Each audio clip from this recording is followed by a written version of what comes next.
কুয়েতে আমি অনেক দীর্ঘ সময় ধরেই থাকি, বলতে পারেন যে মানে ছোট বয়স থেকে একদম বড় হওয়া, ম্যাচিউরড হওয়া এরকম আর কি, মানে একদমই অনেক দীর্ঘ সময় আলহামদুলিল্লাহ। কিন্তু কখনো আমাদেরকে এরকম চিন্তা করতে হয়নি, মনের ভুলেও না, যে এই খাবারটা হালাল না বা এখান থেকে কিনলে হালাল হবে না। মানে আপনি যেখান থেকেই কিনেন, পুরো কুয়েতের মধ্যে, পুরো ইভেন আমি সৌদি আরব যাই, দুবাই যাই, মানে মিডল ইস্টে, কখনো এই ধরনের কিছু আমাদের মনে হয়নি যে এটা হইতে পারে, মানে সন্দেহ হইতে পারে।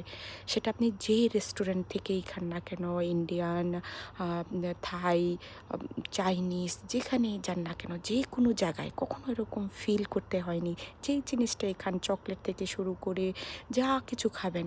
কিন্তু কানাডাতে আসার পরে আমার বাচ্চারা তো আমাকে নিয়ে যায়, কিন্তু আমার মনের থেকে মনে হয় কি, তোমরা খাও, আমি একটা বড় কফি নিয়ে নিই, চলো তোমরা এনজয় করো, আমি বসে এটা সেটা খেয়ে, কফি খেয়ে চলে আসি। কেনই জানি ভয় লাগে, সেটা জানি না কেন, বাট ভয় লাগে।